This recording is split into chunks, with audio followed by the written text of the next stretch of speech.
Achei que era só áudio, na verdade. Não, tem vídeo, é videocast. É áudio e vídeo. Mas vai pro stream, vai todos os canais de podcast, vai também. A gente tira o áudio e leva o áudio também.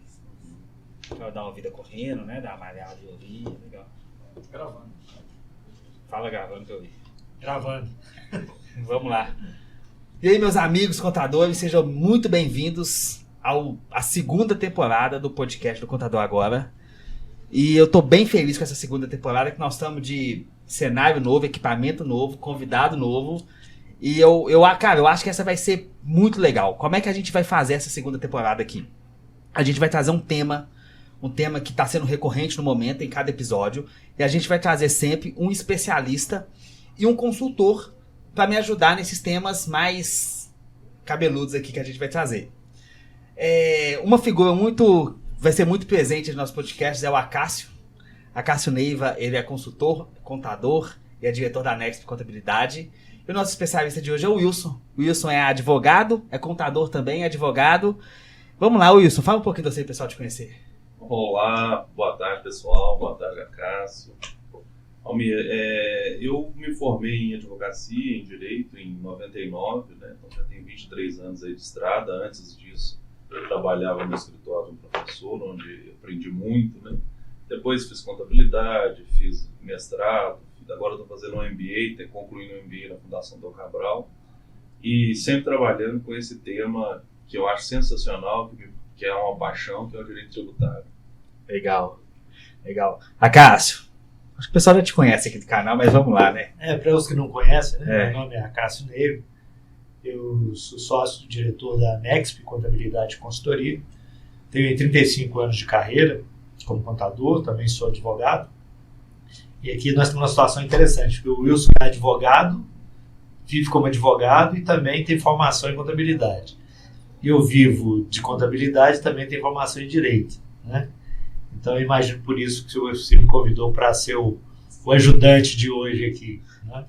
Cara, eu te convidei porque você é bravo demais, você é bom mesmo, não sei. Não, acho que é porque juntos nós podemos fazer um bom trabalho aqui em favor dos contadores e dos empresários, que é o nosso público-alvo, não é isso? Exatamente. Hoje nós vamos falar, Wilson, de reforma tributária, né? Sim. Antes da gente entrar nesse tema aqui, deixa eu falar do Reclamos do Plim, o patrocinador aí. Coloca na tela aí. Pessoal, seguinte, o Contador Agora Academy é o nosso braço de educação. A gente lançou em janeiro e, graças a Deus, nós já temos 1.200 alunos. O Contador Agora Academy é uma escola de negócios para empresas contábeis. O que a gente fez? A gente só chamou CEO, cara que fez. A gente não chamou nenhum professor, a gente não chamou ninguém teórico. A gente pegou um CEO e pediu para o CEO ensinar alguma coisa que fosse relacionada a crescimento. Então a gente tem operação de M&A, a gente tem outbound para contador, a gente tem como fazer inbound para contador, a gente tem um cara que veio aqui gravar com a gente, muito bom, que fala, por exemplo, só sobre aquisição de compra de carteiras. Então é o seguinte, se você quer se desenvolver enquanto empresário contábil, acredito que o Contador Agora Academy seja a plataforma ideal. Lá tem vários cursos, webinários, podcast, tudo sobre crescimento de negócio contábil tá lá. Então eu vou deixar o link na descrição aí, quem quiser evoluir nesse assunto, tem tudo lá, beleza? E vamos começar. Vou falar sobre reforma tributária aqui. Acácio, seguinte, falar de imposto, né? Que é um velho assunto nosso. Dá para reduzir imposto para pagar menos imposto? Bom, a pergunta ela é ambígua, né? Dá para pagar menos tributo? Dá. Como? Fazendo um bom planejamento. Agora, na visão dessa proposta de reforma tributária, eu acho muito pouco provável que essa reforma vá reduzir tributos, né? Mas pagar menos tributos, eu acho que é outra perspectiva. O Wilson, melhor para falar sobre isso. Ô Wilson, fala comigo aqui. Diz que 35% do PIB do Brasil são tributos. Como é que é isso aí? Olha, eu vou te falar, viu? O empresário brasileiro tem que se desdobrar, porque esse é um dos custos mais elevados que tem na atividade empresarial. Tributação no Brasil é uma carga elevadíssima, né? Graças à quantidade de tributo que tem, a complexidade, a quantidade de horas que é que é despendida para cumprir, inclusive, as obrigações acessórias. Então, um trato bem profundo, bem cuidadoso desse tema, cria uma vantagem competitiva absurda para as empresas. Então, tem que tomar muito cuidado e é uma hora boa para a gente continuar debatendo aqui e avançar nesses temas. Então, mas o que é exatamente a reforma tributária? O que é isso? A reforma tributária, do jeito que ela está sendo concebida, ela está mudando uma série de tributos, reduzindo, porque a gente hoje tem quase 90, né, entre tributos, impostos, taxas, contribuições, né, e está sendo extintos vários tributos e consolidados em alguns poucos, né. A tributação no mundo, antes de mais nada, né, Cássio, a gente tem que deixar claro para todo mundo que ela é feita sobre 3 bases, e isso fica mais fácil da gente entender. O mundo inteiro tributa o consumo, né, aquilo que a gente compra, a roupa, o relógio, celular, veículo, alimentação, é consumo, patrimônio, o que se tem de patrimônio, carro, imóvel, lanchas, aviões, etc. E renda. Não tem mágica aí, né? Então são essas 3 bases. Então o IPTU é patrimônio, ITBI é patrimônio, consumo é PIS, COFINS, ICMS e tal. No mundo inteiro também eles dividiram aí, né? O Brasil, o mundo inteiro cobra o IVA, né? Que é o Imposto sobre Valor Agregado no caso do consumo. No Brasil não, o Brasil conseguiu fazer uma coisa muito interessante. Ele dividiu o IVA entre o IPI para a União, o ICM na época para os estados e o ISS para os municípios. Então no mundo é o IVA. É o IVA. Aqui dividiu nesses 3. Nesses 3, E o que é mais interessante, depois acrescentaram o S no ICM, colocaram imposto sobre circulação de mercadoria e serviço de transporte intermunicipal, que o municipal é do município, o ISS. O intermunicipal passa a ser do Estado. E serviço de telecomunicações passa a ser do Estado também. Só que a União tem que dividir esses 3 aí, né, com os municípios e os estados. Aí eles falam, vamos criar um aqui que fica só pra gente. Aí veio o PIS, veio a COFINS, também sobre o consumo. Mas aqui, deixa eu te perguntar, né, nesse caso da reforma, no final diminui o imposto? Ou no final só agrega tudo numa guia só, como se fosse o Simples Nacional, por exemplo? Só para entender. A ideia é basicamente essa. Diminuir a quantidade de impostos, diminuir a quantidade de declarações, né, que o contador o Acácio vai poder falar melhor do que eu aqui com relação a isso, que é um sufoco, né, os contadores nem férias têm pela quantidade de Não, o Acácio, quando eu contratei o Acácio há 6 meses, o cabelo dele era preto, o cabelo dele já tá branco comigo. A minha esposa fala comigo todo dia, Acácio não é seu pai, ele é seu consultor, para de encher o saco dele, porque é muita coisa, Mas o Wilson tem uma visão da reforma tributária, até posso falar por ele, né, mas conversando, ele vê a reforma como algo ainda muito distante, né? Eu acho que é perigoso chegar mais rápido do que se imagina. A promessa é reduzir o tributo, simplificar a escrituração. Pare e pensa. Quase 90 tributos arrecadados pelos municípios, pelo Estado e pelo governo federal. Hoje nós temos, só de declaração, que começa com a letra D, DCTF, DACOM e... 10 de BH. Dá 39.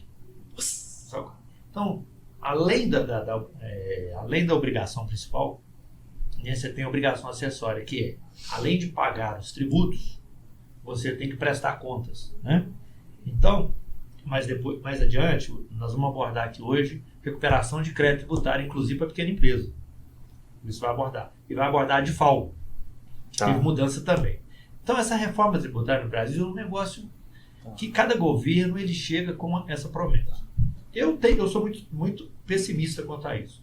Eu tenho dificuldade de acreditar que vai reduzir a burocracia e que vai reduzir a carga tributária. Eu vivi, né, no tempo que nasceu o Simples Nacional. Ele nasceu perfeito. Um tributo, uma forma de tributar a pequena empresa num crescente, né? Então, você começava pequeno, você pagava pouco, então o governo fazia uma parceria com você. Olha, eu não vou te sangrar muito, e aí, na medida que você for crescendo, a gente vai aumentando isso. Almir, o Wilson está aqui para testemunhar, e todo o empresariado, e todos os contadores, talvez não empresariado, porque a palavra é extremamente agradável. Simples Nacional. Mas é super O difícil, super Simples complicado, hoje, né? você está falando da Academy, o Simples Nacional hoje é um dos sistemas mais complicados de tributação da história do Brasil. Mas ele nasceu com a mesma promessa. Por isso que eu não acredito muito em tal de reforma tributária como resultado de redução de tributos e de burocracia. Legal. O Simples hoje exige de uma empresa de contabilidade, meus colegas que estão ouvindo sabem disso, são cursos e cursos, reciclagem e reciclagem, para nós não fazermos errado.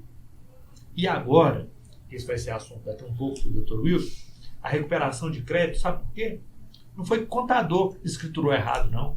É porque foi quando foi concebido lá atrás, a própria legislação criou fissuras, criou espaço para hoje, os tributaristas, como o Dr. Wilson, que é um estudioso da matéria, desenvolver teses e demonstrar que é injusto, que é incorreto, que é bitributação, que é um excesso, né? Porque o que norteia o tributo é a Constituição. Então, ele vai falar disso mais tarde, tá? Então, eu não sou tão otimista, não. Não. Pelo que eu li pouco, porque senão você vai morrer, porque nunca sai do jeito que está a promessa. Foi aquilo que o Wilson falou naquele almoço com a gente, que todo dia lê e muda tudo e... Quer ver uma coisa? A PEC 1 engloba 5 produtos do IBS. Imposto sobre Bens e Serviços. A PEC 2, uma é a 45 de 2019 e a outra é a 110 de 2019. São PECs de institutos diferentes, né? No Congresso. Olha só, uma é Senado, outra é Congresso, outro o Parlamento. Uma está propondo englobar 9 tributos num só. Mas primeiro vai englobar para depois dividir. E a outra 5. E tem um outro negócio, que é o imposto seletivo. Eu acho isso aqui perigosíssimo, porque esse imposto seletivo é aumentar e reduzir em diferentes setores. Não dá para acreditar. Né? A única coisa certa, eu te falei ontem, que a gente tem na vida é que a gente vai morrer vai pagar imposto. e que a gente vai pagar imposto. Infelizmente. Por outro lado, a notícia boa é pagar imposto não quebra nenhum empresário. Não quebra, mas prejudica, Cássio. Prejudica. Frena o crescimento e tal. Para isso, nós vamos falar de recuperação de crédito. Mas eu Isso. não vou invadir na área Tá. dele. Não. Ô Wilson, me fala um negócio aqui. Eu gasto por ano uns 150 mil reais só com imposto de FGTS, INSS, tudo para colaborador. Eu tenho aqui 15 pessoas hoje só cuidando de uma parte aqui e falar as outras. Me fala uma coisa aqui. Periodização, isso tem a ver com a reforma? Periodização, sim, tem tudo a ver, né? Mas antes eu só queria entrar na seara que o Acácio antecipou, Tá. e dizer o seguinte: eu acho muito difícil de passar essas reformas, sabe? E vou te dizer por quê. Porque essas divisões que a gente presenciou aí de tributação, uma parte do tributo fica com o Estado, outro com o município, outro com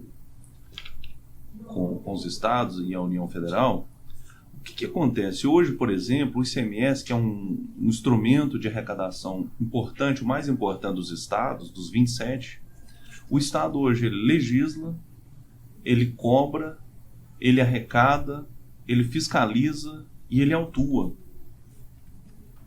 Então, ele tem um controle total sobre a renda, a receita dessa arrecadação.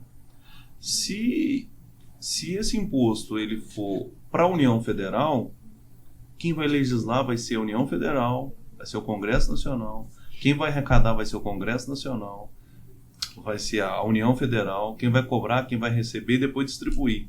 Eu acho muito difícil porque todo mundo quer receber um pouquinho a mais. E o tamanho do bolo é exatamente o mesmo. Então eles estão refazendo as fatias E todo mundo quer um pedacinho a mais.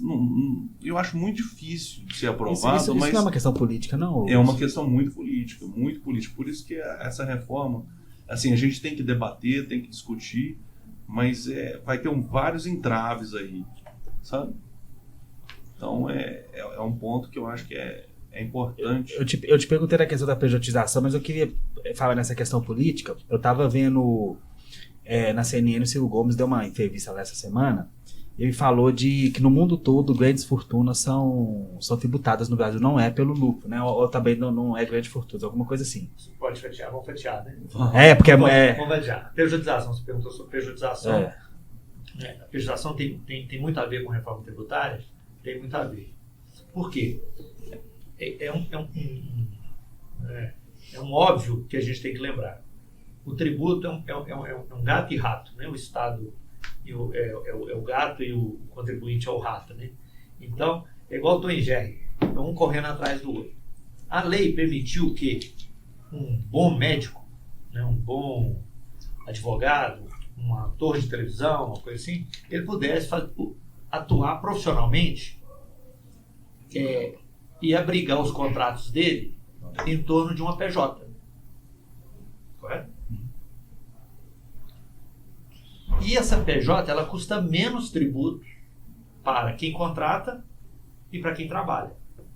Então eu vou trabalhar como um CEO de uma grande empresa, ao contrário dele assinar a minha carteira, ou eu fazer parte do estatuto lá como um diretor, um CEO estatutário, eu faço uma PJ, trabalho, emito uma nota fiscal e recebo a contrapartida do meu... Mas o juiz reconhece isso numa ação trabalhista? Calma não, né? Vamos devagar. Aí o que acontece?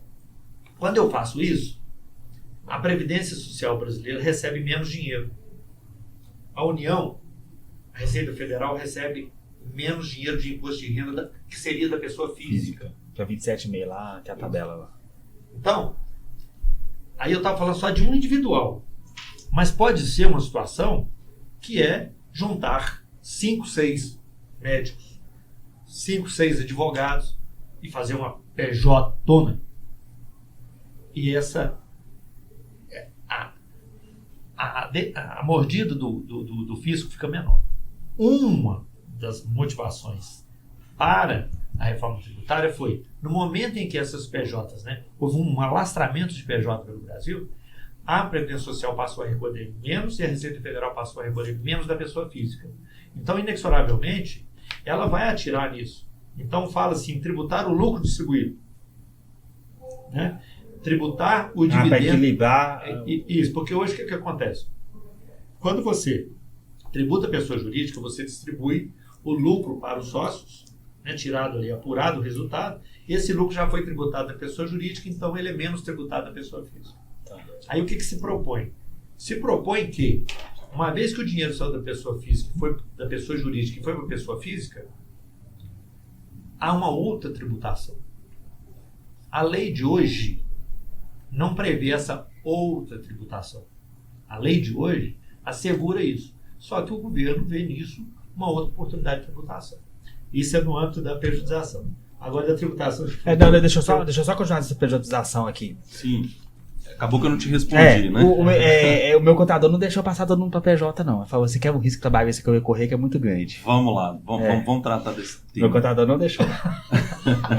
Eu tava doido para economizar e não deixou. Vamos lá. O que acontece com essa pejotização? Com o Código Civil de 2002, a pejotização ficou mais escancarada. Por quê? Porque ficou... Dentro do Código Civil, ele deu a possibilidade de você ter uma empresa e prestar serviço pessoalmente, de maneira clara, transparente e tranquila. Quem é que usou muito isso? Os treinadores de futebol, o pessoal que presta serviço para televisão. Que na verdade é funcionável, mas... Só que existe um grau muito grande, por exemplo, do treinador de liberdade dele, de falta de subordinação. Né? Ok. Né? No trabalho dele, ele tem uma liberdade muito maior. Quais são aqueles 3 itens? Subordinação? Porque é o seguinte, o problema da pejotização é que Se for constatados os 3 requisitos mais importantes, são 5 na verdade, mas se 3 forem constatados, a Justiça do Trabalho vai entender que aquela prejudicação é fraudulenta. E antes da reforma que o presidente Temer conseguiu aprovar, era até crime prejudicação, né? Com a reforma, a mudança trabalhista, passou a descriminalizar isso. Você lembra, não sei se você se lembra daquela questão que foi amplamente debatida. Eu posso terceirizar, né? Aí no caso vem pela prejudicação atividade fim ou atividade meio. Então, quando falou que poderia ser até atividade fim, descriminalizou, né? Mas ainda permanece a relação trabalhista. Se a pessoa que te presta serviço, se ela presta serviço para você com subordinação, recebe ordens, ela não tem liberdade do trabalho dela. Se ela tem habitualidade, se ela recebe salário, está caracterizado a uma relação de emprego e não de trabalho, uma relação de emprego. E não pode mandar outra pessoa no lugar. Você vê a Raquel Sherazade, aquela apresentadora do SBT, levou o Silvio Santos na justiça e ganhou R$500 mil porque só de 500 mil não, 50 milhões, negócio, eu não sei o valor exato, mas foi coisa assim, fortuna de milhões, justamente porque ela era PJ e provou que era funcionária. Exatamente, por quê? Porque ela tinha subordinação, tinha salário, tinha habitualidade, era pessoal. Daí por isso pessoal. Que você foi recomendado de não fazer prejudicação. Que na verdade não é nenhum, é PJ. Na verdade, é o seguinte, uma das coisas que acontece é que você chega na Justiça do Trabalho, aí então vamos pegar essa empresa que está te prestando serviço. Para quem que ela presta serviço? Vamos pegar para quem que ela emite nota fiscal? Só para você? Poxa, não presta serviço para mais ninguém? Para mais ninguém, né? Então lá tá lá a nota fiscal número 1 para você, número 2 para você, número 100 para você. Começa a ficar complicada essa história, né? Então você tava... Mas aí é um outro conflito. Você viu que aí é a questão é sobre o âmbito do risco trabalhista. No âmbito fiscal é que, desde 2002, o governo passou a recolher menos da pessoa física em função da liberdade de trabalhar abrigado sob uma PJ. Tá. Mas nessa reforma, você acha que essa prejudicação passa de um jeito mais suave, que as empresas vão conseguir reduzir encargo trabalhista ou coisa assim? Eu acredito que é o contrário, amigo. Eu acho que pode até inibir a liberdade de trabalhar abrigado numa PJ. Eu acho que pode piorar essa situação. Que eu falei do Ciro Gomes, eu tava vendo, eu fiquei muito preocupado, porque eu vi a entrevista dele e depois li a proposta dele, sabe? Então eu gosto de ler, de entender o que os caras estão pensando aí. E ele quer, de qualquer jeito, tributar lucro das empresas. Só que uma coisa é tributar o lucro da Odebrecht, da Nexp, empresas, né? Outra coisa é tributar meu lucro, sua empresa pequena. Me fala aqui. Difícil ver, né? Você não está acostumado. Você não está acostumado. Me fala aqui, esse negócio de tributação de fortunas, né? Ou tributação do lucro, isso aí é conversa dessa reforma? Não, é o seguinte, hoje no Brasil nós temos a previsão na Constituição da criação de um imposto, chama Imposto sobre Grandes Fortunas, IGF. Só que para poder criar um imposto no Brasil, eu já vou até falar um ponto que é importante, que vai dar um gancho depois para o tema posterior, que vai ser da DIFAL. Para você criar um tributo no Brasil, você precisa ter uma lei complementar, que ela vai regrar as regras gerais, ela vai regrar como é que funcionam as regras gerais, né, da tributação. E só depois disso que você pode tributar. Depois disso, aí, se for o Estado, ele vai ter que fazer a lei estadual para poder tributar. Se for o município, fazer a lei municipal para tributar. Se for a União, fazer uma medida provisória ou uma lei ordinária para poder cobrar, tratar de todos os pontos do fato gerador do tributo. O que é fato gerador? É aquilo que acontece no mundo que gera a obrigação de pagar o imposto. Entendeu? Mas a gente já tem hoje, desde 88, já existe a possibilidade de criar imposto sobre grande fortuna. Por que isso não foi tratado até hoje? Não se fizeram uma regulamentação via uma lei complementar? Porque a grande fortuna, Almir, ela é absolutamente volátil. Se tributar aqui, as grandes fortunas brasileiras vão sair daqui, como já fizeram na França. Pois é. A França já tributou as grandes fortunas que chamam de grande fortuna, né? E os empresários, o dinheiro saiu de lá. Ele migrou para a Suíça, ele migrou para a Espanha, ele migrou para a Inglaterra. E isso é um risco, porque você não fortalece o fraco enfraquecendo o forte. Ô Silvio Gomes, você com certeza está assistindo isso aqui.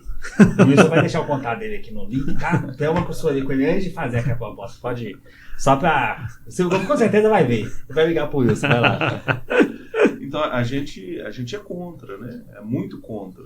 Né? Você não faz justiça social enfraquecendo quem cria riqueza, né? Claro. Pelo contrário, é fortalecendo o fraco. Quem tá precisando de um empurrão, é esse que você tem que fortalecer. Ô Wilson, mas é exatamente isso que a gente estava conversando ontem. Que eu não sei, eu não entendo profundidade de impostos nem fora do país, como é que é.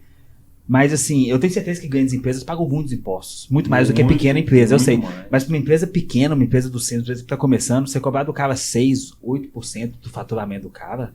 É muita coisa. Cara, é muita coisa. Às vezes o cara talvez... custo muito alto. Porra, né? às vezes o cara, a margem de lucro dele nem permite tanto. E pagar sob distribuição de lucro é ainda terrível, né? Porque, na verdade, desde 96 a gente tem uma isenção para não pagar imposto de renda sobre a distribuição de lucros, porque foi feito um acordo, um jeitinho brasileiro, porque foi compensado isso. O Brasil deixou de tributar a distribuição de lucro, né, Cássio? Mas em compensação, o que ele fez? Ele criou um tal de adicional de imposto de renda. O imposto de renda nosso era 15%. Aí criaram mais um adicional de 10%, foi para 25%. Olha, você vê, então compensou uma coisa na outra. Não foi só isso também, não. Contribuição social sobre lucro, ela sofreu uma majoração também para compensar essa perda. Ou seja, foi feita uma negociação no Congresso, deu a isenção do lado e aumentou o imposto de renda e contribuição social sobre o lucro do outro. Reforma. Houve essa reforma. E agora fala-se em tributar o lucro, mas não se fala em cancelar o adicional de imposto de renda, nem em reduzir ou cancelar a própria contribuição social sobre o lucro líquido. Ou seja, o empresário vai sempre sair no prejuízo no Brasil. São coisas que eu prefiro a casa falar agora, que a gente fica, né, emotivo, quase emotivo, perde um pouco da técnica. Né? Eu não tenho dúvida. Hoje, a minha grande preocupação, e a área que eu mais milito, 66% da mão de obra empregada no Brasil, ela está na microempresa. 66% da mão de obra. Então, esse microempresário, que é o dono de uma lanchonete, de um sacolão, de uma empresa de contabilidade até, né? uma pequena clínica, um pequeno varejo de material de construção, 3 empregos ali, 4 ali, 5 ali, 6 ali, somando isso, dá 66% da mão de obra. Qual que é a diferença desse empregado para esse empregador? O ganho desse empregado não é muito distante do ganho desse empregador, né? do empregado. Muitas vezes é até maior. Você pega um comércio pequeno em um bar, uma lanchonete, o dono às vezes ganha menos. Aí o que acontece? Mas o risco da atividade é do empregador, da pessoa dele, sabe? Ele tem uma carga de responsabilidade, Eu que sou um empreendedorista, né? Um defensor do empreendedorismo, as últimas consequências, eu penso dos perigos de uma reforma é de enfraquecer isso, sabe? É desencorajar pessoas que têm ideias maravilhosas, que querem empreender e desistir em função dessa mordida aqui pretendida do fisco, tá? Porque um Estado que arrecada muito, não necessariamente, ele faz uma justiça social. E eu vou te falar por quê.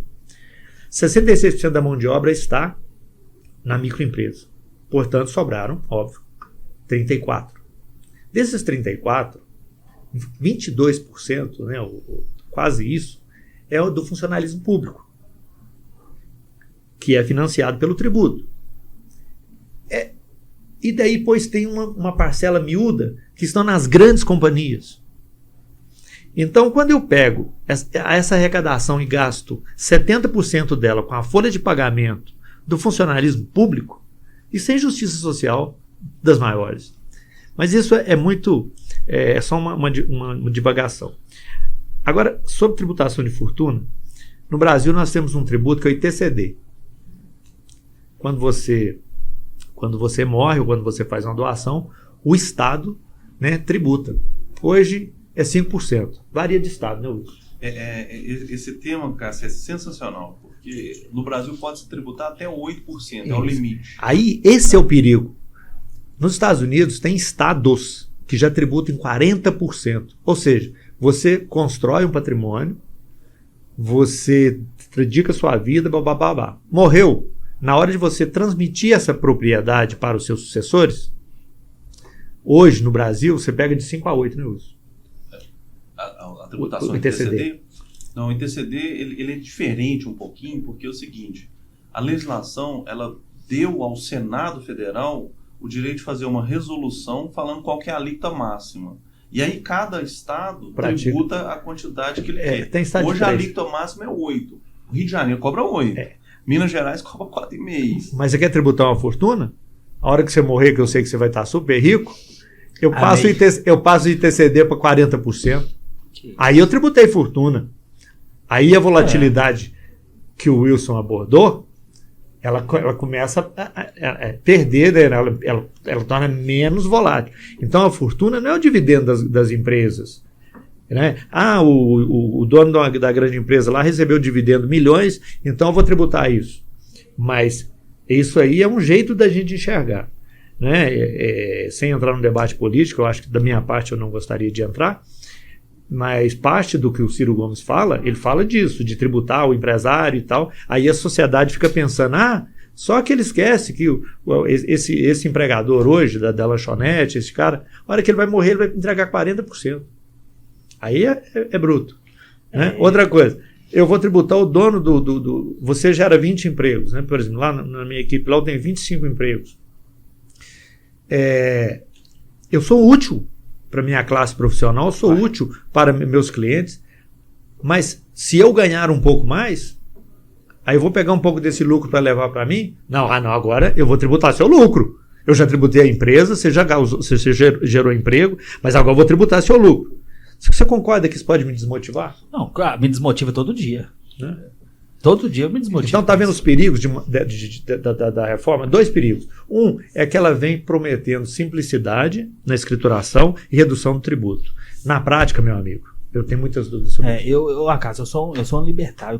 Por mim não devia ter Estado, devia ser mínimo, imposto devia ser mínimo. O Estado tem que ser mínimo, com certeza. Tem que garantir a propriedade privada. Exato. E as liberdades. E menos regulação. Menos regulação. Então, assim, para onde a gente anda, para que lado a gente vai ser prejudicado? Foi o que você falou. Pô, se eu quiser pegar um pouco do lucro para mim... Vou trazer um exemplo aqui para elucidar, para florear, inclusive, o que a Casa falou. Nos Estados Unidos, a gente não compra casas lá em nome de pessoa física, não. Tem alguns clientes que nós fizemos a compra de casas lá para eles. Para cada casa que compra a casa lá, você tem uma pessoa jurídica. É mesmo? E você vende a casa pela transferência das ações ou das cotas dessa pessoa jurídica. Porque se você é casado e compra uma casa lá em Orlando para ir na Disney com sua família, ou para alugar, colocar no Airbnb, sei lá, né? E se você quiser vender, você vende só as cotas da empresa. Nossa. Por quê? Porque se você falece ou sua esposa falece, na hora de transferir para ela ou para você, não toma 40%. 40%. Pô, que legal, hein, cara? E na Suíça são 50%. Mas naquela... Entrando nesse 50% Suíça? 50%. Tá louco. Mas aqui, entrando nesse gancho que você falou de Estados Unidos, de financiamento, porque teve o crash lá da última... Por causa deu a bolha lá, né? Mas era pessoas físicas, né? Ela compra nas pessoas físicas ou não? Não, isso aí já é o financiamento pelas pessoas físicas que dão os próprios imóveis em garantia fiduciária aos bancos que lhes emprestam dinheiro. Entendi. Entendeu?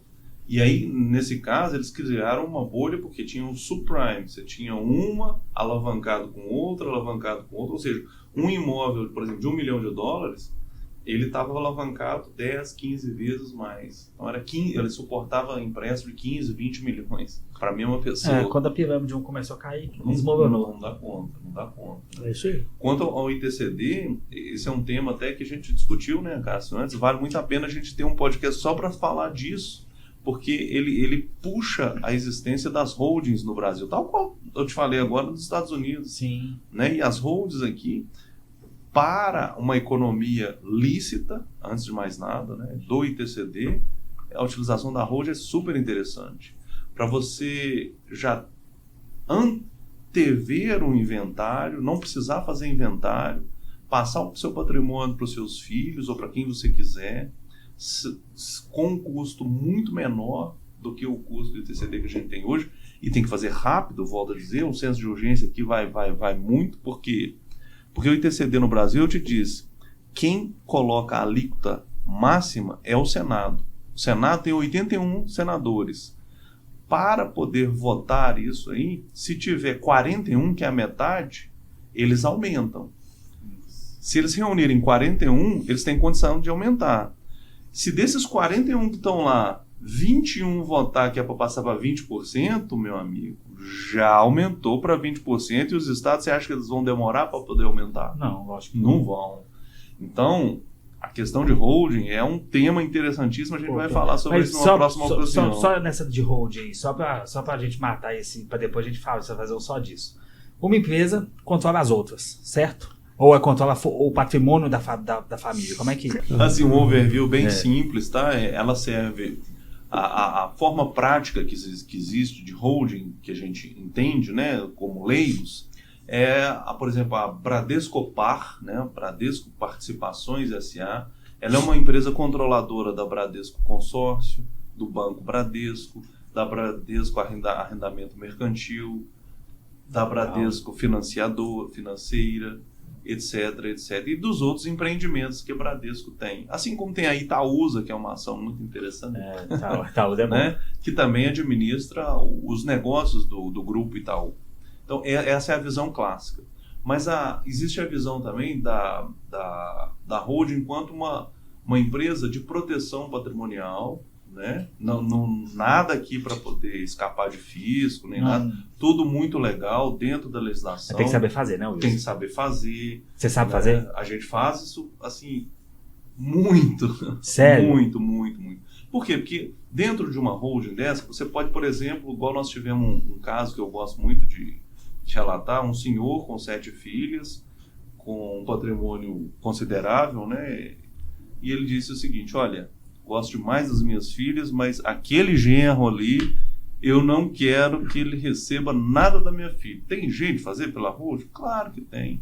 Você tem uma cláusula que você coloca na doação ou na venda para as filhas que chama incomunicabilidade. Independentemente, então, do regime de casamento daquela filha, se ela se separar daquele genro, ele não vai receber nada dessa empresa, desses negócios, desse patrimônio. E a Santos Filho, seu escritório é especializado, muito especializado nisso, né? Fazemos muitas holdings. Vamos falar depois e disso aqui. Não é só isso, né? Você está entrando no assunto. Fazer reversão disso, legal. se não quiser, se ele ficar com medo, né? Você pode colocar cláusula de incomunicabilidade, cláusula de empenhorabilidade. E por aí vai, né? Assim, é um tema muito delicioso. E aí vai a posição para os colegas contadores. Eu tenho visto alguns colegas se aventurarem nesse segmento e a curto prazo está tudo lindo. Mas a médio e longo prazo é que as coisas vão acontecer. Então, na Nexp, por exemplo, nós cuidamos da holding, mas antes o Wilson faz. Okay. Então, o Wilson senta com a família, prepara, discute, vê as repercussões, porque são matérias de direito societário, direito de família, direito tributário. Aí ele me entrega o contrato social. De sucessão, né? De sucessão, né? Aí ele me entrega o contrato e aí eu cuido. Aí vende imóvel, compra imóvel, entra com imóvel, sai, administra a renda, paga os tributos, papapá. Que eu tenho visto alguns colegas, não são todos, alguns colegas pegam uma pronta, faz um Ctrl-C, Ctrl-V.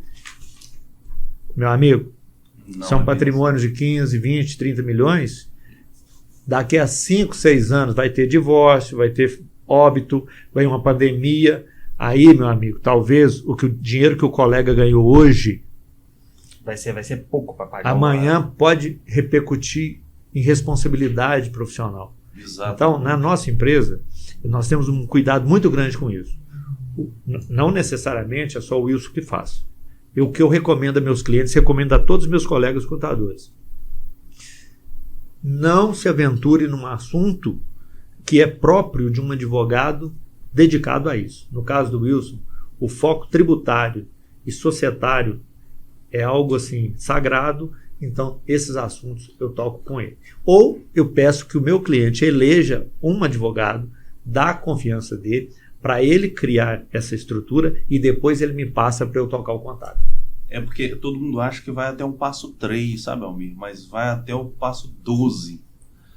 No ano passado, a gente recebeu lá em torno de umas 15 holdings que a gente foi consertar as coisas que estavam, infelizmente, com problemas, sabe? Porque tem muitas cláusulas, tem acordo de cotista, tem acordo de acionista, se for uma sociedade anônima, tem que fazer a coisa certa para não ser anulável. Até advogados de outra área do direito devem tomar cuidado, porque a matéria é complexa. É complexa, ela envolve o ITCD, você tem que fazer direitinho, senão o ITCD acaba te cobrando um pouco a mais. ITBI. Envolve o ITBI, porque existe uma transferência de um patrimônio que está na pessoa física para a pessoa jurídica, né? Eu falei então, que você estava mudando de assunto. Não é simples. Legal, hein, Wilson? Você falou o Acaso falou também nessa questão de se aventurar. Como a gente cuida de estratégia de crescimento de empresas contábeis aqui, no último ano apareceu muito isso aqui, ó, empresa que faz recuperação de crédito. Mas muito. E o que a gente viu? O que eu consegui constatar? Um cara sabia fazer e todos os outros Ctrl-C, Ctrl-V. Isso a gente viu muito aqui. Uhum. Então, e é só a área de especialização. Vamos falar disso aí. O que exatamente é recuperação tributária? Bom, a recuperação tributária é um tema muito interessante. Por quê? Porque a maioria das empresas acaba pagando um pouco ou muito a mais do que deveria, do que é o legal, do que é o exigido. Mas né? Isso por quê? Por falta de conhecimento do contador? Por que isso acontece? Não acredito que seja por falta de conhecimento do contador. O que acontece hoje? Lança-se mais ou menos 200 normas por dia no Brasil. A gente tem um banco de dados com mais de 6 milhões de regras fiscais e contábeis. Quem consegue acompanhar isso, Almir? Não dá. Nenhum software acompanha isso. Não tem jeito. Impossível. A gente faz revisões fiscais, né, digitais, inclusive, com o uso de inteligência artificial. Por quê? Porque é humanamente impossível ir lá no Excel e tentar fazer aquilo lá. Porque vai dar problema. É humanamente impossível. Com quantidade enorme de tributo que tem, com quantidade enorme de operações que podem ser desenhadas, né? Daqui a pouco nós vamos falar sobre DIFAL. Você vai ver a complexidade, o que é isso. Parece simples, mas não é.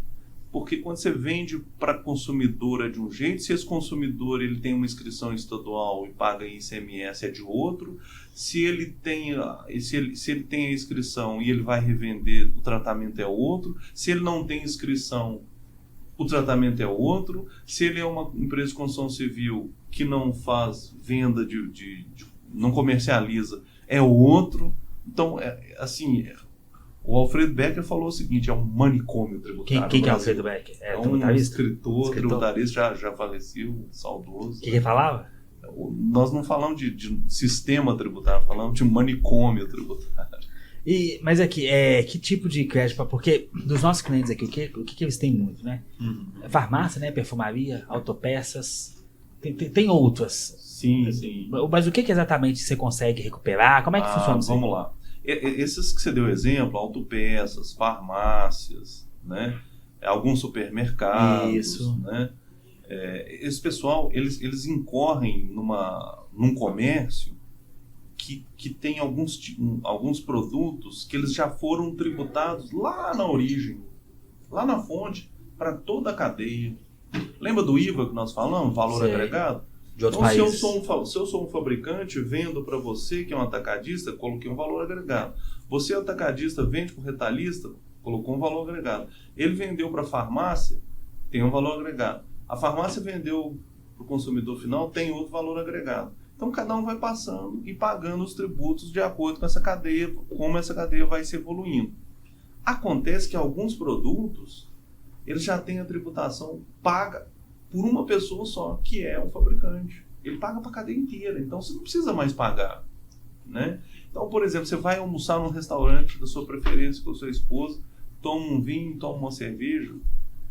O prato ali, a empresa normalmente está no Simples, ela vai pagar sobre a alíquota do Simples, sobre o preço da comanda, né?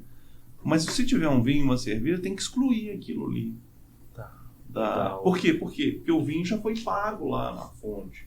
A cerveja, a Ambev já pagou lá, a Heineken já pagou para toda a cadeia.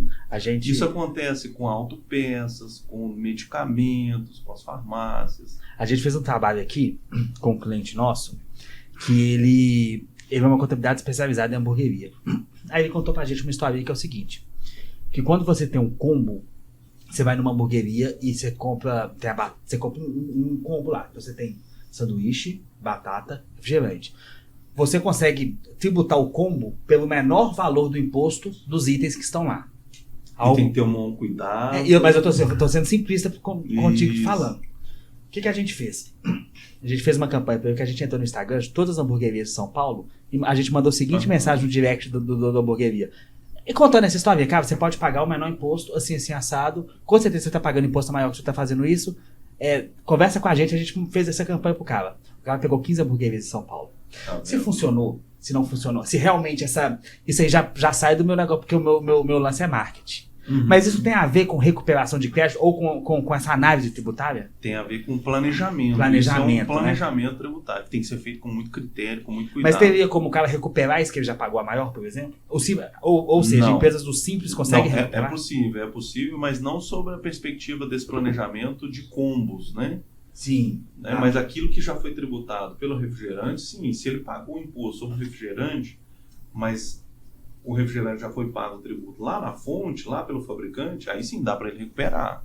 E que tipo de crédito exatamente que ele recupera? Agora esse planejamento que você se referiu, né, que é super interessante, e que aí os Arcos Dourados já receberam uma autuação gigante também, porque que coisa. Porque inclusive o pessoal faz o seguinte, olha, o preço do sanduíche é tanto, do refrigerante refil já é tanto, né? Então eles aumentam o preço do refil e diminuem o preço do refrigerante, do hambúrguer, porque o hambúrguer você paga cheio e o refrigerante já vem pago lá da fonte. E essa análise tributária, quem que faz? É o contador ou o advogado? Ou os dois? Os dois podem fazer. Os dois podem fazer. Mas é importante para fazer essa análise, para fazer essa revisão, ter um software muito robusto, né, para dar conta disso, para não ter nenhum erro, que ele consiga extrair os arquivos TXT, né, Cássio? Sim. De NCM por NCM, olhar nota fiscal por nota fiscal, de entrada, de saída, fazer o cruzamento de dados, para ver se realmente pagou a mais. Aí, porque se não pagou a mais, exatamente. Não tem como recuperar. Porque mas o pessoal está recuperando coisa que não pagou a mais. Porque aconteceu com um cliente nosso aqui, que o nosso cliente é contador. Deve falar com a gente, pedir para tirar a campanha do ar, porque tinha feito recuperação, tinha recuperado, aí recupera, o cara pega, porque é administrativo, parece que é do site da Receita, não é isso? Assim, algumas, não sei se todas são assim, algumas eu sei que são assim. Mas depois a Receita Federal voltou. É essa a observação que eu queria fazer. Quem que não quer recuperar o tributo? Eu quero. Todo mundo quer, né? Agora, você não vai conseguir recuperar um tributo devido. Claro. Agora, separar isso é complicado. Então eu vou mesmo, não vou pegar, eu vou lá mesmo e faço, né, no âmbito administrativo, faço uma conta, chego perto, que notícia excelente que eu vou dar para o meu cliente. Olha, nos últimos 5 anos nós fizemos uma conta aqui, você tem esse crédito aqui, eu vou fazer uma compensação aqui e está tudo certo. O Estado, o computador dele é mais eficiente do que o computador de todos os escritórios de contabilidade e plataformas de todo. Eu chego lá e digo, olha, eu só vou pagar isso aqui porque eu tenho esse crédito aqui, então esse menos esse eu pago esse. Ele fala, ok, lindo. Me prova. Isso eu estou falando no âmbito administrativo. Até no âmbito judicial, depois da decisão obtida, conseguida lá na mão do juiz, você tem que chegar lá e provar que aquilo foi um indébito mesmo, foi o recolhido. E aí vem o perigo, né, que mora na nossa atividade empresarial contábil, e do contador mesmo, não empresário. E do advogado também, talvez. O advogado, talvez, aqui vou puxar a sardinha para o meu lado, que o advogado talvez esteja mais protegido. Porque o que ele consegue quando está no âmbito judicial? Ele vai lá e consegue o direito. Olha, do que foi indevido, é seu. Pá. Agora, faz a conta. Quem faz a conta? O contador faz a conta. Às vezes, aí se ele erra na conta, o advogado está fora. Então, daí a parceria ou o mecanismo certo. Agora, as ferramentas de tecnologia disponíveis hoje têm facilitado a nossa vida. Há poucos dias, falar em recuperação de créditos de centavos, que são centavos, era impossível. Então fazia-se uma meia conta, vamos dizer assim. Sabe? Na dúvida que eu vou pegar um pouco de volta. Esse pegar um pouco de volta faz o quê? Leva o contribuinte para uma fiscalização, para uma malha de fiscalização. Acende uma luzinha vermelha. Não é de graça que você vai lá e recupera um crédito. O Estado ele não se convence com tanta facilidade, né? Eu imagino que quando o Wilson falava de uma ferramenta robusta, esse robusto é robusto mesmo. Não é uma planilha Excel. Um software, SaaS, o que é essa ferramenta? Software com inteligência artificial mesmo, assim. Isso. Bem potente. E assim, de alto investimento. E atualizada diariamente. Isso. E a sua empresa, de alto investimento. A sua empresa, a Santos e Filho tem, vocês têm essas sim, parcerias? Sim, a Santos Filho, a Fiscofy, né, que é uma empresa que a gente tem, e a Tax Group, a gente elabora tudo isso. E aí, eu queria dividir aqui esse assunto em dois ramos para facilitar as contas, que o Acácio levantou um ponto muito importante, que é a recuperação de crédito via judicial e a recuperação de crédito via administrativo. Perfeito. Quando a gente falou de bares, de restaurantes, de pubs, de padarias, de farmácias, né, de autopeças, essas empresas, se elas estiverem no Simples Nacional, nosso sistema ele funciona de maneira tão eficiente, né? Porque a gente leva toda a documentação na Receita Federal e fala, olha só, essa empresa pagou R$100 mil a mais. O que a Receita faz? Ela avalia, passa no software dela de auditoria, deu ok, ela deposita o dinheiro na conta corrente do empresário, da empresa. E a gente tem conseguido uma média de 45 dias. Certo. Esse dinheiro está na conta da empresa. Por quê? Porque a gente faz a coisa bem feita. Tá? Nossa senhora, hein? Que caixa que a empresa levanta, hein? Dos últimos 5 anos. Dos últimos 5 anos. 4 anos. Na verdade, a empresa do Simples dá 4 anos e 9 meses. Porque os últimos 3 dão um pouquinho pela sua de complicação. Experiência, assim, claro que cada empresa vai ter o seu valor, mas me dá um número, assim, para um empresário, para um cara do Simples Nacional aí que fatura um exemplo, tá? 2 milhões no ano, por exemplo. O que um cara desse, se tiver na sua... Depende muito, sabe, Almir, do tipo de produto que ele vende. Tá. E da quantidade de NCMs, né, que é cada produto tem um número de NCM. Tá. E do tipo de produto que ele vende e a NCM que ele foi usado.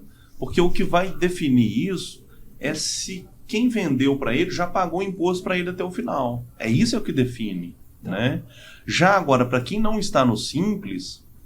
Aí já a União, os números são muito maiores e a União não devolve o dinheiro, ela te dá o direito de compensar. Vou te dar alguns exemplos aqui que vale muito a pena, né, Cássio?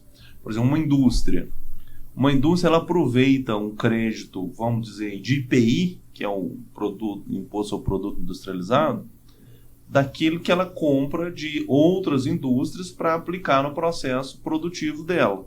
Certo? Então, vamos lá. A gente fabrica celular. Então, a gente compra o vidro de uma indústria. A gente compra O plástico. O plástico, etc, etc. Mas vamos dizer que a lente aqui do celular, a gente não compra de uma indústria, a gente compra de um distribuidor, porque sai mais barato. E a alíquota do imposto, do IPI, da lente, vamos falar que seja 10%, tá? Quando eu compro de um distribuidor, não vem na nota fiscal escrito lá 10%. Não vem escrito nada. Por quê? Porque o distribuidor não paga IPI, tá? Mas a legislação que trata do IPI, ela diz o seguinte, ó, se você comprar de uma distribuidor que não destacou na nota fiscal, porque o pressuposto é esse, só pode aproveitar que está destacado na nota fiscal, né? Então os softwares das empresas, das indústrias, ao chegar a nota fiscal lá, ele vê, tem IPI, tem, aproveita, tem IPI, tem, aproveita, tem IPI, tem, aproveita. Opa, esse aqui não foi consumido no processo produtivo, exclui esse IPI, vira custo.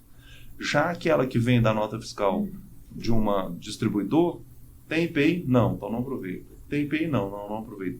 Porque isso é software, né? Não tem como fazer isso é software. Só que você tem que ir lá e ver, opa, esse distribuidor aqui não destacou, mas esse produto foi usado aqui no meu processo produtivo e integrou o meu produto final. Então eu tenho o direito de recuperar aqui 50% dessa alíquota. Então, se a alíquota era de 10%, conforme eu falei, então eu posso pegar 5% disso. Estou falando de milhões, Deus. Estou falando de um exemplo bobo, mas você tem muito mais coisas. Você tem questões hoje, por exemplo, a Receita Federal, ela é um agente limitador de crédito. PIS e COFINS, por exemplo, para quem está no lucro real, né, que tem um sistema não cumulativo, ele limitou os créditos, limitou de uma maneira absurda. Eu vou te dar um exemplo muito simples. Vamos falar que a sua empresa vende copo de vidro. Então você vende aqui em Minas Gerais, vende em São Paulo, etc. Você não tem venda nenhuma na Bahia. Aí você contrata o Acácio, virou representante comercial. O Acácio cobra 5% de comissão, tem uma empresa de representação comercial, está registrado no Corecon lá da Bahia. Ele abre o mercado para você, você não vendia lá, né? E ele passa a vender, você passa a vender muito, ele te manda a nota fiscal, você paga os 5% para ele e fala assim, agora eu vou aproveitar o crédito da nota fiscal do Acácio. Por quê? De PIS e COFINS, porque foi feito um esforço de venda que me ajudou a vender lá que eu não vendia. Porque o PIS e COFINS são créditos que você tem, inclusive mais amplos que o IPI, mais amplos que o ICMS, que te permite utilizar para reduzir o seu imposto. Só que a Receita virou e falou assim, não. Representante comercial, mesmo que seja pessoa jurídica, não aceita o crédito. Entendeu? É uma medida restritiva. Esse tipo de caso, você vai para o judiciário. Agora tem outro tipo de caso, que é administrativo, né? Que é bem simples, igual esse que eu acabei. Eu fiz esses dois contrapontos aí, um da nota fiscal do atacadista e o outro do representante comercial, para você ver que, assim, que é muito sério. A gente vê concorrentes nossos aí pegando a nota fiscal do representante comercial e aproveitando o crédito. E o risco fica todo em cima do empresário. Isso não é correto, isso não é leal. Não deu opção para ele escolher. O empresário tem que ter o direito de escolha se ele quer correr aquele risco ou não. Mas os nossos concorrentes, infelizmente, a gente tem visto tanta coisa custosa, sabe, no mercado aí. Ficou emotivo. Mas é assim que funciona, infelizmente. Então, é um mercado interessante, é um mercado promissor, mas é também um mercado que tem que tomar muito cuidado. Absolutamente muito cuidado. Eu penso assim, eu acho que tem algumas searas que a gente não deve entrar se a gente não tem conhecimento profundo, né? Você vê aí que tem que ter o software, que tem que ter um cruzamento de dados absurdo, que tem que ter o cuidado. O cara vai e faz, ele pega o dinheiro e vai embora, e o risco fica na mão do empresário. Exatamente. Pra você ter uma ideia, para essas empresas que não estão no Simples, porque quando a gente faz do Simples que o dinheiro caiu na conta do empresário, da empresa, né? Eu acho que não tem nada melhor do que uma comprovação de que a Receita aceitou o seu trabalho, né? Claro. Já para quem está no lucro real, lucro presumido, que se faz essa revisão administrativa, a gente tem seguro, né, para poder dizer o seguinte, olha, se der alguma coisa errada, a gente vai se defender e o seguro aqui no fim das contas... Existe um seguro quando contrata esse tipo de trabalho? Exatamente. Por exemplo, se eu contratar a Santos Filho, eu vou assinar um seguro lá, que se caso der alguma coisa errada... Nós já temos um seguro. Ó, que legal, cara. Se der alguma coisa errada no processo, esse seguro já... vai cobrir. Ó, que legal, cara. Por quê? Porque senão... protege a sua atividade. Exatamente. Protege você. E dá mais credibilidade para aquilo que Lógico. você feito, né? Pô, que legal. Dá muito mais credibilidade. Agora, só para concluir, cara, desculpa. O judicial tem coisa demais. Depois que o Acácio fizer os comentários, eu vou te contar uns 3 ou 4 opções aí. Deixa eu só fazer um paralelo. Antes da gente fazer aqui, eu fui dando uma lida, fui vendo algumas coisas. Aí eu bati um papo hoje de manhã com um cliente meu, que é tributarista, e me contou uma história legal. Não sei se tem a ver com recuperação de crédito ou com planejamento fiscal, mas olha que legal. A Garoto, aquele bombom da Garoto... Isso é... É verdade isso ou é mito? Que ela mudou a embalagem para pagar e pagou menos imposto com isso? Não foi só a embalagem, não. Ela porque virou bolacha, né? Virou bolacha. Cara, eu achei... Ele me contou essa história, eu achei sensacional. Conta mais ou menos aí, você acha que você vai saber contar melhor. Ela é chocolate, não é bombom? Tinha uma tributação. Tem uma tributação de IPI mais cara, né? Uhum. Só que a bolacha, o wafer, ele tem uma tributação muito menor, né? Tanto que fizeram um estudo, né? Não foi assim, então eles mudaram não só a embalagem, mas o produto. Peso. Porque a hora que você come o bombom, né? O sonho de valsa, por exemplo, parece um wafer, ele tem a casquinha no wafer, tem o negócio. Só que com a mudança que eles fizeram, inclusive de PGD que eles fizeram lá, fizeram um trabalho muito bem feito. Né, e fizeram uma consulta. Isso vale também, quer ver um exemplo? Está mais dentro do planejamento. Está mais dentro do planejamento. Isso vale também para o creme rins. O creme rins parece que paga 22% de IPI. Já... o creme rins paga 7%. Já esses creme de pentear, né, são 22%. Né? Então, e a composição química é basicamente a mesma. Né? É só mudar. Tanto que um planejamento, para ele ser bem feito, ele tem que envolver todas as áreas da empresa. É marketing. Não pode. Como é o marketing tem que entrar? O marketing virou e falou assim, num planejamento desse, disse assim, olha, eu preciso que tenha, eu não posso chamar de creme risco, eu não consigo vender nesse preço. Isso aqui tem que ter alguma coisa. Hoje você vai nos lugares que vendem, né? Nessas empresas, lojas rede, por exemplo, você vai ver lá que o nome tá... Caralho, hein, bicho? Muda o nome. É apaixonante quando você começa a entrar, não é dentro da CEAL dos negócios? Daí da gente ter o especialista aqui no quadro. Tá vendo? Porque... Vai bombar o Wilson, viu? Você vai bombar de ligação lá. Diz que Deus mora nos detalhes, né? Deus e o demônio também, né? Porque o detalhe que te mata. Então, eu não ia para essa parte, mas já que você foi, então, mas ele vai atrás, né? Vai. Então, o detalhe então, o que é muito importante falar sobre isso, porque é um assunto afeta muito a contabilidade e a advocacia tributária, é o risco da interseção, né? Eu sempre digo que o melhor desenho que explica a questão fiscal, né, são 2 círculos, né? Você faz imaginário e faz um círculo chamado contabilidade, faz outro chamado direito tributário. Mas percebe que quando eu coloco um sobre o outro, eu vou criar no meio você cria uma interseção, né? Chama enxura? Isso. Ali mora o perigo. Quando o contador passa para ali, sem ser advogado, legal, Acácio, dá pau.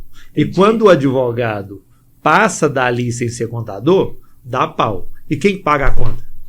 O empresário. O empresário. Ou o contador ou o advogado. Mas vai dar ruim. Né? Por quê? É uma área cinza, né? Nós temos um designer... Designer, né? É instantâneo. Então, esse desenho... Deixa eu mostrar de novo aqui. Olha lá, Pedrosa. O bom é que o designer é instantâneo. Mas o que acontece, assim, como o nosso propósito aqui é ajudar os colegas, os contadores, ajudar os colegas advogados também e os empresários, nós temos que falar dessa parte chata. Né? Recuperar crédito, todo mundo quer. É fácil? Está longe de ser fácil. Existe? Existe. A gente tem que fazer? Tem que fazer. Mas tudo tem consequência. Quem dá o bote tem que aguentar o rebote, não é isso? Eu acho que Ô Wilson passou uma colinha aqui. O que é a tese do século? Essa colinha é legal, porque esse assunto é muito interessante. Em 98, o professor Carrasa ele entrou com uma ação judicial que ninguém deu bola. Na época eu até tinha visto, nós discutimos lá no escritório do Dr. Renato Magalhães, onde eu trabalhei, só que ninguém me deu bola porque ninguém acreditava nisso. O que ele falou? Ele falou o seguinte, olha, o PIS e COFINS, ele é tributado, a base dele é o faturamento da empresa, né? Então vamos lá, você vendeu um refrigerante por R$100, né? E tem 18% de CMS ali dentro. Vamos fazer essa conta boba aí, vamos imaginar isso. Ou uma roupa, alguma coisa assim. Então, na verdade, você vendeu esse produto não por 100, você vendeu esse produto por 82, porque 18 é faturamento do Estado, com o ICMS. Não é isso? Então, eu tenho que pagar o PIS do COFINS sobre 82, não sobre 100. A Receita sempre cobrou sobre 100. E a gente continuou entendendo que sim, de ser sobre 100. E todo mundo levou isso. Tanto que quando ele entrou com essa ação, ninguém acreditou. Esse trem não vai ter jeito, tal. Bom, o fato é que essa discussão chegou no Supremo depois de mais de 10 anos, mais de 15 anos, e o Supremo virou e falou o seguinte: realmente, doutor, o senhor tem razão. O PIS e COFINS só pode ser tributado sobre o valor da mercadoria. O ICMS não entra. Então tem que excluir o ICMS dessa base. Cara, tava certo. Tava certo. E é a tese do século, porque você fala-se em mais de 42 bilhões de reais nessa história, sabe? Que isso, hein? E aí a Receita ficou apavorada. Como é que é o nome desse advogado, desse tributarista? Roque Carrasa, que ele entrou, é um professor da Universidade de São Paulo. Ele tá vivo? Você sabe se ele... Não. Já é antigo isso. Já bem antigo. Mas tem os seguidores. Então, essa tese do século, ela é discutida muito, sabe por quê? Contrata o seguidor. Todo mundo começou a fazer compensação, sabe, Almir? E o Supremo falou assim, olha, eu vou modular os efeitos, porque se não modular os efeitos, quebra o Estado. Então, falou assim, a partir de março de 2017, você pode aproveitar de lá para cá. Porque senão quebrava o Estado. Vai ser um erro do governo, hein? Isso. Na verdade, não é um erro do governo. Está sempre fazendo isso, tá? É mesmo? Está sempre fazendo. Vou te dar um outro exemplo, olha. Mas antes, só para concluir, eles criaram inclusive até uma delegacia especial para checar se essas compensações estão corretas, né? E vão autuar as compensações erradas. Aí vê o contador de primeira viagem achando que é só... Não é simples, não é simples, não. Viu? Inclusive, hoje a gente contrata inclusive laudos para fazer essa compensação, até para isenção de responsabilidade, porque isso é muito sério. É muito bom, mas é muito sério. Tem o rebote. Tem o rebote. Todo bote tem um rebote. Tem o bote. Na roça nós falamos isso. Se você dá o bote, prepara que vai ter o rebote. Gostei. Aqui, então vamos falar. Já a gente falou de recuperação de crédito, tem a diferença de alíquota também, né? Tem a tal da DIFAL, né? DIFAL é um assunto, é um assunto do momento, tá? É um assunto do momento, né, Cássio? Porque o que acontece? Aí que eu te falei que é um pouco confuso. Vamos tentar simplificar essa história. Eu vou até anotar para eu aprender. Vamos lá, vamos tentar simplificar essa história. Até 2015, no Brasil, se eu sou um comércio aqui de Minas e vendi para São Paulo, tá?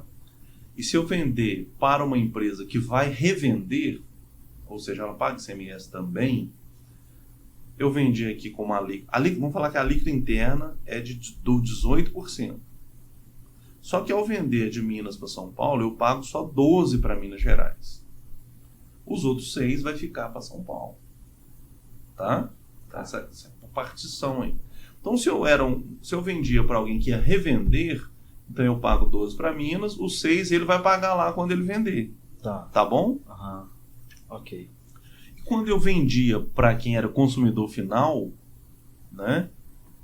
O que acontecia? Eu pagava os 18 para Minas Gerais. Então ficava tudo no estado de origem. Você lembra em 2015 começou a ter uma discussão sobre isso? 2014, 2013. Quem tem que receber o imposto do ICMS? É o estado de origem ou o estado de destino? É isso que eles estavam falando. Na verdade, é a briga de Estado, né? A briga entre os É estados. a famosa guerra fiscal. Pra saber qual Estado que vai recuperar Qual o quê? vai ficar com o quê? Porque tem uma diferença. O que é default? Diferença de alíquota. A alíquota interna é 18, a interestadual é 12. Quem fica com essa diferença? Então, se eu vendi para um outro contribuinte, já está claro, né? Mas quando eu vendia para o consumidor final, ficava tudo com o estado de origem. Só que aí, o estado do Nordeste... Quem é que vende muito? São Paulo. Quem é que comprava muito? Os estados do Nordeste. Então, eles eram os consumidores da produção, só que o produto da arrecadação ficava todo em São Paulo. Não pode, porque 18% ficava sempre em São Paulo. Nós estamos consumindo, então nós temos esse direito. Fizeram uma emenda constitucional em 2015, vamos resumir a história, dizendo o seguinte, para não virar o jogo da origem para o destino de uma vez, vamos fazer de forma dividida. Então, em 2015, 80% fica com você, São Paulo, estado de origem, 20% fica com ele. 2016, 60% fica com você, São Paulo, estado de origem, 40% com destino. Até 2019, que vira o jogo, fica tudo com estado de destino. Quando você vender para consumidor final. E agora, por que aconteceu isso, Almir? Que mudança que é essa? Porque o mundo mudou. Essa discussão só aconteceu porque o mundo mudou. Antes, a gente ia nas lojas físicas e comprávamos os produtos que precisava. Ninguém comprava pela internet. Começou a comprar pela internet. O e-commerce hoje, Magazine Luiza, a Amazon, isso aí influenciou? Absolutamente. Demais. Mas foi muito. Por quê? Porque se eu sou o consumidor final, independentemente de onde eu estiver, eu posso comprar de qualquer lugar do país. Do mundo, inclusive. Do mundo. A gente compra coisa da China. Exato. Então, o que acontecia? Essas empresas de e-commerce, elas estão em São Paulo, Minas, Rio, Espírito Santo. Isso que eu ia te perguntar. É estratégico, então, e ficar no lugar onde o imposto é menor. Onde a tributação... Não, mas nesse caso, nós estamos falando de quem está comprando e do Estado. Agora, vamos falar do ponto de vista, da perspectiva de quem está vendendo. Certo. Se eu estou vendendo, né, eu vou procurar um lugar que vai me oferecer a melhor condição.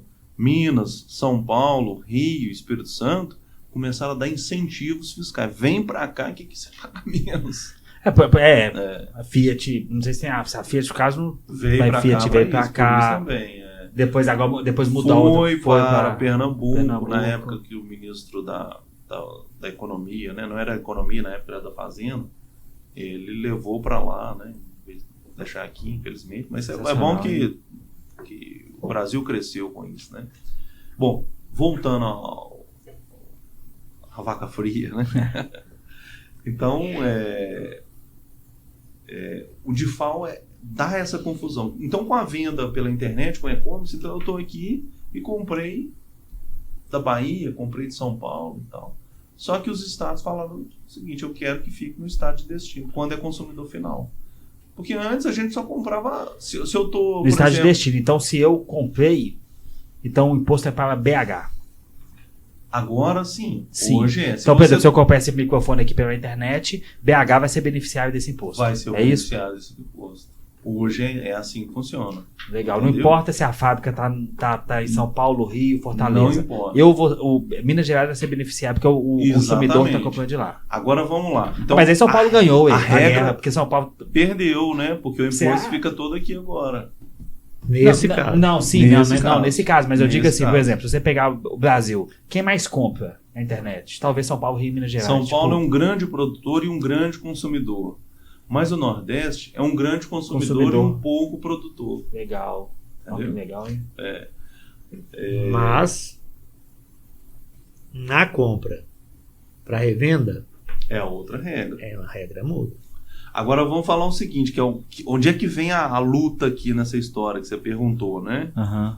Que bagunça é essa que está vivendo? Lembra de eu te falar que para poder você tributar quando a gente falou de grandes fortunas, eu falei sobre isso. É preciso ter uma lei complementar que ela trate das regras gerais. O que é a regra geral? É o fato gerador. Quando é que o fato gerador acontece? É a base de cálculo. Sobre qual base eu vou tributar? É a alíquota. Qual a alíquota que eu vou colocar? Né? Então, a questão espacial.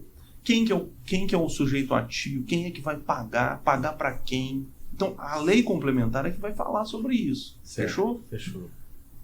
Em 2015 eu tinha a Constituição falando que podia fazer desse jeito, que a repartição ia ser desse jeito.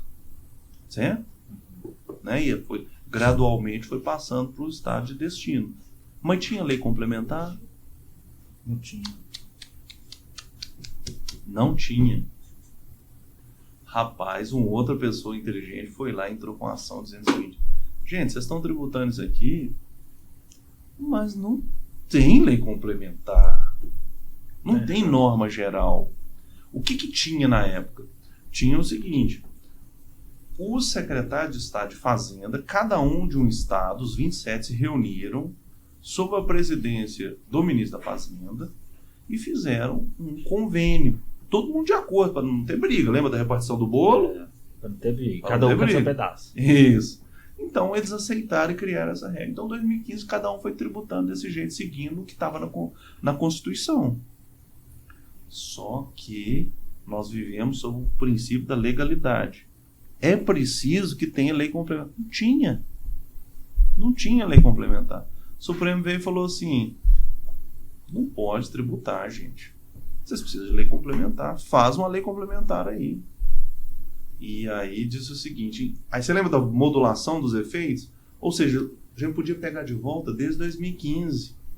Mas o Supremo foi, modulou e jogou o negócio para 1º de janeiro de 2022. Olha que colher de chá que ele deu. Nossa.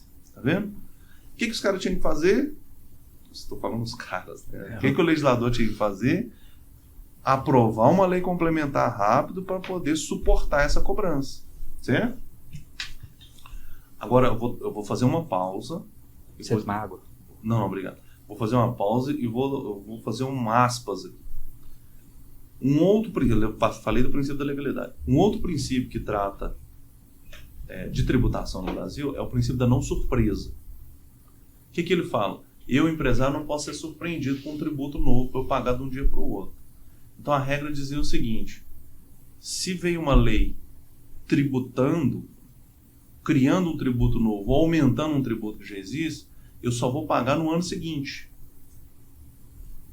Perfeito. Ok. Então ficou bonito, ficou legal, eu posso me preparar, rever meus preços, não é isso? Essa que é a ideia, o princípio da não surpresa.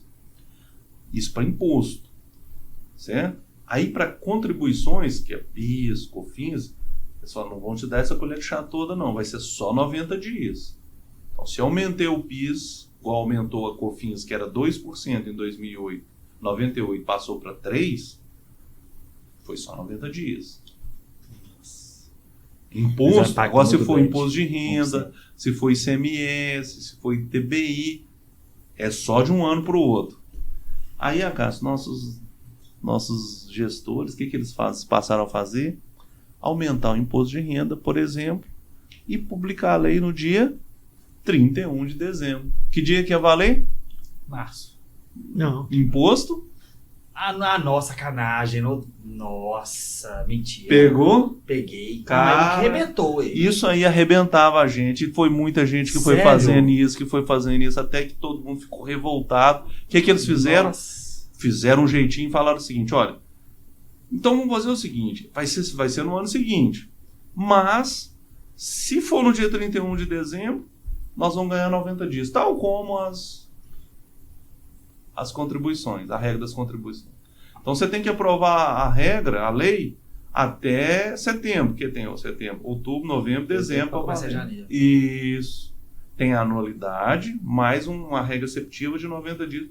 Para o princípio da não surpresa valer, né, gente? E como é que o contador se adequa a isso? Bom, então fechamos essa. Entendeu? O princípio da não surpresa aí, dessas aspas. Tá. Vamos voltar na lei complementar. Fizeram a lei complementar 190. Começaram em março. Sabe quando que eles terminaram de votar? Olha, não vou falar enrolação, não. Olha o tempo que passou. 20 de dezembro. Para ela valer para o ano seguinte, né? Ela ia valer em janeiro. Mas aí não vale em janeiro por quê? Porque tem o princípio da noventena, vai passar a valer a partir de março, não é isso? Isso. Aí, tinha que publicar até o dia 31 de dezembro. De dezembro, para valer até março. Para valer até março, não é? Certo. terminava e entregava para o presidente da República. Tá aqui. Publica. O que aconteceu? Não publicou. Não publicou. Publicou no dia 6 de janeiro. Então só abriu. Não. Lembra do princípio da anualidade? Só no ano seguinte. Só em 2023. E agora, o que os estados estão fazendo? O que eles fizeram? Fizeram um outro convênio, enrolaram, encontraram todo mundo, fizeram um convênio e falou, ó, vai valer a partir de agora, 1 de janeiro. Mas está valendo? Mas janeiro de 20. Na prática, eles estão cobrando, mas é legal? Essa que é a pergunta. Não é legal. E quais empresas ou quais atividades que tem que ficar atento a isso aí, nesse momento? Especialmente e-commerce. É mesmo? Quem vende para consumidor final. A gente está falando de Simples Nacional aqui não, né? Simples Nacional não, mas ele estava lá no convênio de 2015 falando que ia pagar, o Simples Nacional tinha que pagar. Sabe o que ia acontecer se o Supremo não tivesse tirado eles dessa jogada? Quebrava todo mundo. Não tem como concorrer. Nossa. Então, e-commerce que não for do Simples, tá? Tem que entrar com a ação, uma em cada estado, para onde ele vende, para não pagar essa diferença de alíquota. Ou seja, ele vai poder vender mais barato, né? E isso até o ano todo de 2023. O valor, ou pelo menos manter o valor. O ano todo de 2023. Aí não é a tese do século, é a tese do ano 2022. É a tese de 22. que isso seria a tese do fim do mundo. O bicho, o negócio ficou bravo. Não, e parece simples, Almir, mas o que acontece? Minas Gerais falou que vai cobrar a partir de abril. São Paulo a partir de abril, tá respeitando a noventena só, eles não querem a anualidade, né? Bahia, 1º de janeiro, quis nem saber. Então, assim, tem que agir rápido, o pessoal tem que entrar com essa ação, a gente recomenda entrar com essas ações. E aí, em qual modalidade que a gente recomenda? A Cássia estava até falando com a Cássia, falou, olha, a gente faz uma avaliação para onde que ele está vendendo mais. Pega os 5 estados que ele está vendendo mais e entra com a ação. E os outros? Entra com a ação? Não, a gente está sugerindo não entrar, porque quando tiver uma venda para um outro estado que não está nesses 80% das vendas, aí você pode ou esperar uma autuação para discutir ou entrar com uma ação nesse momento. Né? Nossa, então isso é uma avaliação que então é uma baita oportunidade para os advogados agora, hein? E para as empresas, especialmente para as empresas. Para os advogados fazer valer a justiça, fazer valer o direito. Lembra do Roca Rasa lá atrás? A gente não acreditou, agora é hora de acreditar. Aí você falou, como é que ficam os contadores nisso? Almir, assinar uma boa revista técnica fiscal, né? Antigamente falava revista, né? Um bom serviço hoje consultivo. Então a gente tem que antenar a isso. Ter uma boa parceria com um escritório tributário mesmo, pessoas que estão antenadas, porque, meu amigo, o mundo mudou. Então posso dar uma dica? Porque o mundo mudou. Deixa eu dar uma dica então pro pessoal que está assistindo aqui. Para quem é advogado e que trabalha com isso, como o Dr. Wilson, entra nos principais marketplaces, busca o CNPJ, consulta na Receita para ver se é do Simples. Se não for, vai lá no QSA da Receita, vê quem que é o dono da empresa, acha o e-mail desse cara e manda uma historinha falando isso. Você pode ter certeza que a cada 10 e-commerce que o advogado prospectar nesse sentido, 7 vai responder, cara, me ajuda que eu fiquei com medo do seu e-mail. Porque é isso que é a oportunidade do cara fazer pico de venda, pensando assim, estratégia, se eu fosse trabalhar, por exemplo, com advogado, por exemplo, ou com área tributária. Isso que você me contou aqui, Wilson, essa história que você contou aqui, eu enxergo uma puta oportunidade pro cara que é tributarista. É gigante. E você pensa o seguinte, ou 6%, que é uma diferença de 12 para 6, ou 11% do valor de venda, se for de 7 para 11. Então, olha que a gente pega oportunidade. A gente pega essas empresas que fazem dropship, né, que vende sem... Na verdade é a mesma coisa, só vende sem estoque, não é isso? Isso, exatamente. Se você pega dropship que faz isso, cara, todo mundo consulta, não é do Simples. Olha quem que é o dono, prospecta. Porque, que puta oportunidade, hein? Caralho. E isso entra, inclusive, aquele fundo para pobreza. Tem 1 ou 2% que alguns estados cobram, Não precisa pagar também, não. Que negoção, hein? Esse negócio da área tributária. E pensando aqui agora. Parabéns, você é um cara inteligente e pegou uma área boa pra caralho. Que legal. E são ondas, né? São ondas que ou você surfa nela ou ela passa. Passa. E vai passar, né? E procura um profissional que entenda bem, porque uma petição bem feita não é corta e cola, não. Faz toda a diferença. Um acompanhamento faz toda a diferença. Porque no final das contas, fez todo o esforço. Chegou lá, perdeu a ação por causa de uma bobagem. E sua equipe tá alinhada lá na TIFAL, né? Absolutamente. Você viu que não é fácil, né? Não é só dar barrigada não, né, Cássio? O mundo mudou, mas ficou mais complexo. Né? Então, a complexidade é a oportunidade e a ameaça. Cara, vou te fazer uma pergunta um pouco fora disso aqui, mas só para ter uma base. Quanto tempo você estuda por dia sobre TIFAL ou sobre impostos? Porque imagino que tem que ser um estudo árduo, porque esse negócio muda. Como é que é a sua rotina de estudo? A minha rotina de estudo, ela passa em cima da mentoria que a gente tem com o nosso time, sabe? A gente tem encontros quinzenais de debate de temas jurídicos. Legal, hein? Porque muda toda hora. O nosso software tem que ser atualizado. Muda toda hora. Não tem jeito. E o debate, os planejamentos, ele exige um conhecimento, tem que ter um background grande para não levar o empresário a cometer um erro, um equívoco que vai custar muito caro. Afinal, nós estamos falando do fluxo de caixa das empresas, porque imposto é custo. Mas né? você tá doido? É dinheiro? Pô, que legal, hein, bicho? Ó, então vou deixar aqui, indo já pros finais, vou deixar aqui duas colocações aqui. A primeira, que de tudo isso que você me falou, eu só vi a oportunidade do tributarista, de quem trabalha com essa parte tributária, de pegar esse boom, porque é um assunto complexo, é um assunto muito técnico, e é muito fácil de você encontrar esse cara. Por quê? Você me deu o exemplo de e-commerce, mas eu tenho certeza que em meia hora você vai me dar diversos outros. Mas assim, pegando esse gancho do e-commerce, tem uma grande oportunidade de uma prospecção ativa para fazer. Cara, LinkedIn, você pega aí quem é diretor de e-commerce, quem é CFO, você pega... Cara, você conta uma historinha dessa que você contou no e-mail bem redigido, o cara vai te ligar, cara. Porque eu que não tenho nada a ver com esse ramo, eu fiquei com medo. Eu falei, cara, não quero pagar essa diferença de imposto. Pior do que pagar a diferença, você pode errar na precificação. Você precifica hoje, e amanhã você tem que pagar, ou você precifica hoje e perde para o concorrente que precificou certo. Uhum. Aí tá dentro do marketing. Né?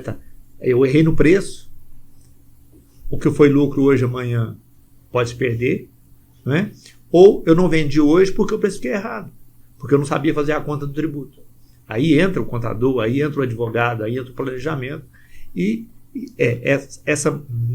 esse movimento, né, no mês de janeiro, no mês de dezembro, né, o planejamento, eu sempre recomendo, falar-se do regime fiscal e das mudanças, né, no último trimestre, né, outubro, novembro e dezembro, falar sobre isso com o empresário, o contador falar sobre isso com o empresário, com vista ao próximo exercício. Né, porque em janeiro você pode tomar um susto desse aí.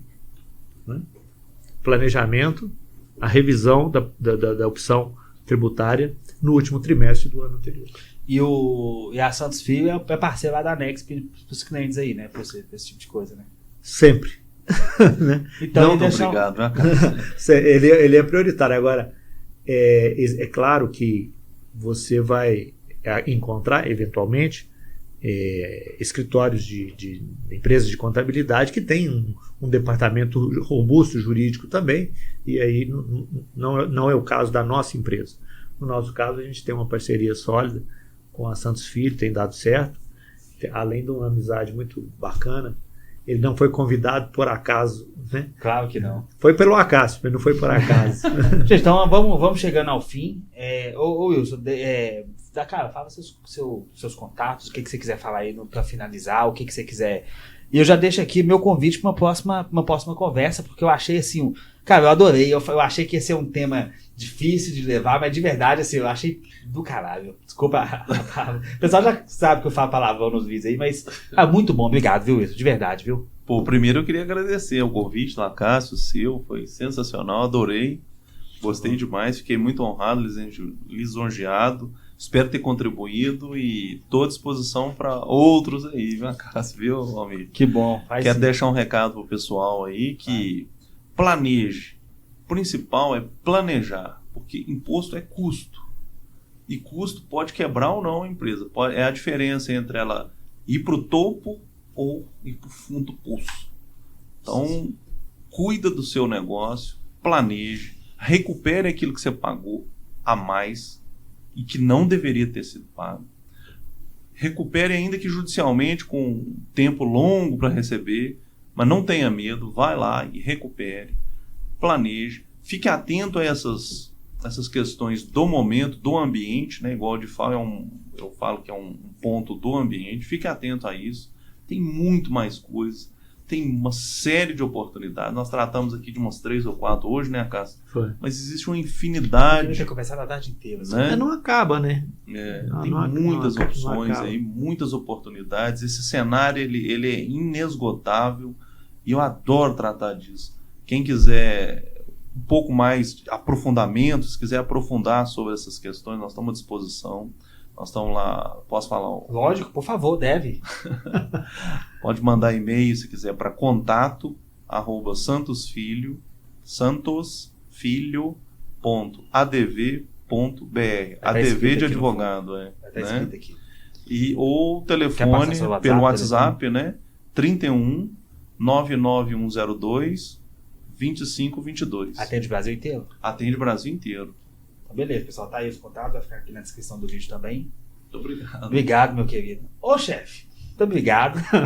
Você que é o meu parceiro foi o meu parceiro nessa e de muitas outras que a gente vai fazer aí. Muito obrigado por ter me apresentado o Wilson, que é um cara, assim, sensacional. Adorei esse bate-papo.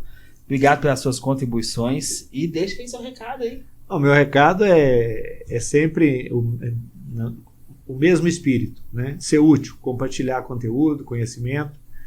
Espero não ter atrapalhado o Wilson aí na tecnia que ele tem, né? O meu papel seria mediar o trabalho e eu espero ter contribuído e não atrapalhado. Agradeço. Temos outros assuntos que interessam a empresários, a contadores, a advogados, que eu tenho certeza que o Wilson é um grande parceiro, pode cobrir, não só ele, mas outras pessoas da equipe dele, pode cobrir com riqueza de detalhes e abundância de pormenores. Pessoal, então, chegando ao fim mais um. Agradecer mais uma vez a vocês dois. Muito obrigado e até o próximo episódio. Valeu, um abraço, até mais.